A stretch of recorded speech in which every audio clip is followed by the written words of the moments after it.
What's going on, pros? It's me, Sergio B, and we back at it at the place to be, PPG. Now, the other day, my uncle that secretly works at Bandai finally came through for us no red gang players, and we banned the Whitebeard leader, the Nami Searcher, the Don, and we limited the 5-drop Marco. That's 4 major hits to red, technically pushing it out of the format. And if you guys saw one of my last deck profiles, well, the first one I ever put on this channel was Nami, which is my favorite deck.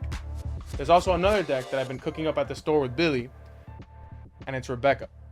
Now, Rebecca definitely took a bigger hit than people expected with this red hit, because Rebecca's best matchup was red originally, and now everyone's flying to Katakuri because Katakuri is slided to be like the best thing going into set 5.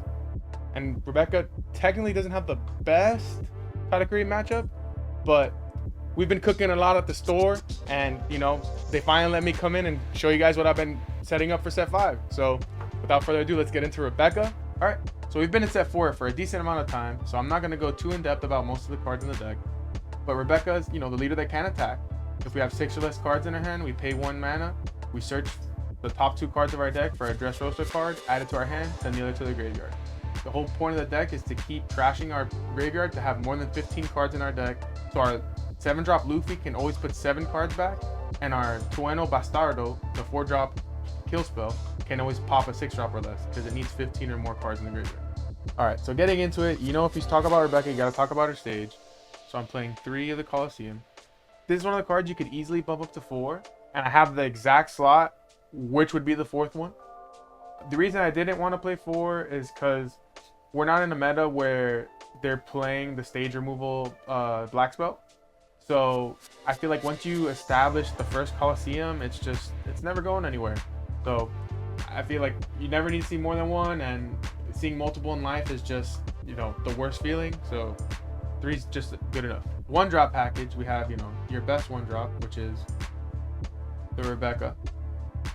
And then the easy slot that I've been testing right now is 2 Leo. Those could easily be the 4th Colosseum, and it'd be the 4th Red Rock. I only play 3. So the reason I'm testing this is, you know, in the red heavy format, it was just to be able to pop the McNuggets, the buggies, because Kyros doesn't clear the buggy, to clear little dumb Bonnie searchers and stuff like that against Law. But going into the ban list and all the new changes coming, I feel like until we get the new 4-drop Rebecca that I'm very excited for, set 5, this is a slot that she'd be taking, would be 2 of these, and I'm gonna probably figure out what the next 2 slots for the, you know, full playset of Rebecca will be. The new Rebecca coming out in set 5 is just so insane that there's no reason for us to play less than 4. So continuing on with the 1-drops, we actually have the counters. I'm gonna go ahead and skip into the Bartolomeo ones too. It's a 3-drop, but it's a 2k counter. The point is that, like, most times it's just a 2k counter, but all the ones I've summoned, he's a blocker, so it comes up. And the last set of 2k counters that I opted to play was the Kaya. Now, the Kaya is another flex spot. Ironically, I think 2 of her might be the other 2 Rebecca that I'm gonna end up playing. But right now, she's been really good. You know, there's times where she fuels your graveyard, she digs deeper into your deck. There's times where the Rebecca deck almost feels like a combo deck where we have to establish sometimes the Rebecca deck feels like we need 3 specific pieces on the board, which is Lumbus, the Kyros, and the kill spell. We need that every turn, or towards the late game, we need to be able to establish that kill spell loop and the blocker every turn. And the only way to do that is with draw and filtering. So she's been the 2-drop, the 2k counter of choice for me right now. I know a lot of people liked Suru because Suru is a minus effect 2k counter. People like Tashigi because she's a 2k counter that essentially blocks because people have to swing at it. Right now, I just want to be as mana efficient as possible, and she just gives, the Kakaya just gives me everything I need when it comes to deck thinning. So 2-drops, we play 1 playset of 2-drops. So 2-drop blocker Ideo. The only reason he's another card that we could cut some number of him for the new Rebecca. I've just been so greedy with blockers, and our deck is so fragile towards the late game where we have to keep looping a blocker that I want to maximize the amount of blockers. A lot of people didn't play him at the beginning of the set, but they realized how important establishing blocker is when you're looping with the 7-drop Luffy every turn. Since we're not playing any other 2-drops, let's get right into the 3-drops. The only 3-drop we play is, of course, the God card, Kyros himself, the unkillable legend. I feel like he's so good. Every time I play him on the board, I feel like we're so ahead because now my opponent, even if they ignore him, it's just something my opponent can't get rid of and we're just beating him down with. I think Kyros with the new Rebecca coming out in set 5 obviously gets way better because now we can get them from the trash. We don't always have to commit 3 mana to summon him. He's just all around. He's our leader swing. He is what becomes our leader swing since our leader can't swing. And he's just, him plus Coliseum is clearing 2 dudes most times. Kyros' 4-drop brethren, or Lumbus, Goat Lumbus, Chad Lumbus. This card is egregious. Like, he never goes sideways. So if my opponent doesn't have a kill spell, my man is chilling there, looking thick, looking muscular, looking all natty. He's constantly a threat to my opponent, and then late game we just start chipping at him. I love him. One of the things that's cool about the Rebecca deck is like even our 1-drops, because of cards like King Konga and as we get to, are threatening because they will swing. So even though he doesn't swing for most of the game, once we get to end game, this man is swinging for 7 like his life depended on it. Then for 5-drops, the card I couldn't get full art in time, Sabo. He is another, I feel like, another egregious card where we slam him down, he protects our board. We decked in to search for the kill spell, for the Lumbus, for the Kyros, for the Luffy, or for the King Kong gun. He's just everything our deck wants, and he fulfills that slot that we were looking for late game, which is looping a blocker, and he's the blocker we want to loop. So because he gets us all the cards that we're putting at the bottom of our deck. And then the Luffy, since he's only putting gas at the bottom of our deck, that means Sabo's end game only drawing gas. The fact that he has counter makes him even more like insane. And there's a lot of times where you just start swinging with him early game because with 1 Dawn he swings for 7. I can't wait to get him Altart. Hopefully the place to be PPG will have my playset of Altart soon. And finally for our top end, I've opted only to play the big Dong Kong Luffy. We don't play any other top end. I don't play the 10-drop Kuzan. I don't play the 10-drop Kaido. PJ the GOAT has decided that 10-drops are incorrect in his deck and have followed his way. Luffy's just everything our deck needs to. He's our win con in the sense that since we're going to go late game with our opponent we're going to be just looping the same 7 cards in our deck. He's what gets us there. And, you know, I catch myself like looping another Luffy eventually because at some point my opponent will get rid of him. And we're just like, cool, we have the second one. He's insane. Like I'm so happy that we get to play this version of Luffy, and he's just as powerful as like he was in this sequence in the story. So he's the way we beat Nami too. Nami is actually not the greatest matchup for us sometimes, and him plus King Kong gun is just like what is Nami to a god, and that's what we get with this. So that's all the creatures. Again, no top end, no 10-drop Kuzan, no 10-drop Kaido.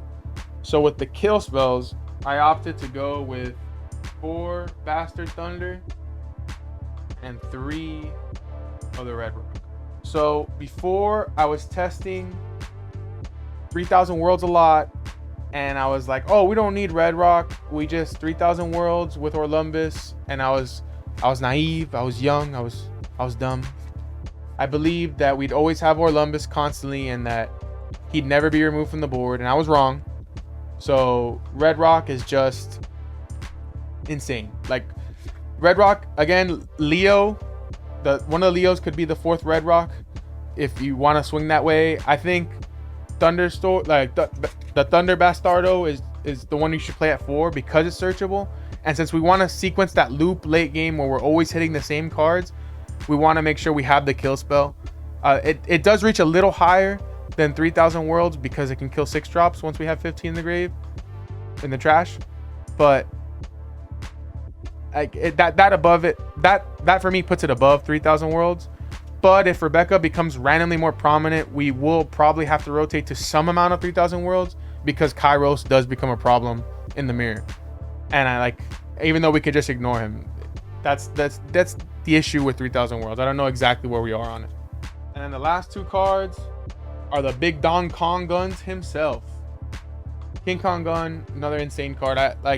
It's crazy that I keep saying this card, like these cards are insane, and I really mean it, but this card is insane and we only play 2 of because you only need it to resolve once to win most games.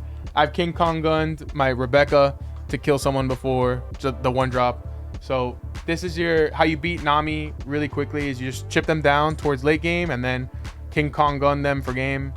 They just can't handle big swings, and since Nami's going to be a lot more prominent, it's a very difficult matchup for the Rebecca deck. I think, you know, the way you use King Kong Gun is how you win the game, and that goes for every matchup, not just Nami. So be very wary with your King Kong Guns. Don't just slam them down because haha, big number funny. So I've been hinting about it all video. PJ the GOAT is going to put, you know, on screen somewhere the 4-drop Rebecca that's coming out in set 5. So I'm going to show you how plug and play this build is going into set 5 in this new ban list. That I'm going to show you the slots that you can remove for 4 of the Rebecca. So like I said, Leo was the one I've been testing. So 2 of him could easily go, and then you could either cut 2 of the 2-drop blocker or even 2 of the Kaya. You know, either 4 of these 6 cards could easily swap in to the new 4-drop Rebecca coming out in set 5. So that's how plug and play this build is. Well, that about does it for Rebecca pros. Like I said earlier, it's a very control heavy deck. You're going to want to go long, and your bad matchups, the only way to win is to outgrind them, because we're constantly stacking the bottom 7 cards of our deck, and we're always seeing those 7 cards every time. If you like any cards you saw and you want to maybe buy them online, check out our TCG Player affiliate link. Make sure to follow us on Patreon for more in-depth deck profiles and maybe some gameplay of the deck. I also have my updated Nami deck that me and Billy have been working on at the store. Hopefully I'll get that updated to you guys before set 5 drops so you can get working. Nami's also very highly slated in this upcoming set as a very powerful contender. The local shout out of the video goes out to my boy Izzy. He's been coming out to the store lately to enter the Lorcana tournaments, and he's been playing card games with me for 10 years. So this local shout out goes out to you, Izzy. And if you ever want to be in the local shout out, you know what you got to do. Show up at the place to be, PPG. Yeah, sometimes you have to take like enough damage, you know, you got to really ask yourself, how deep can you really take it? What did he say?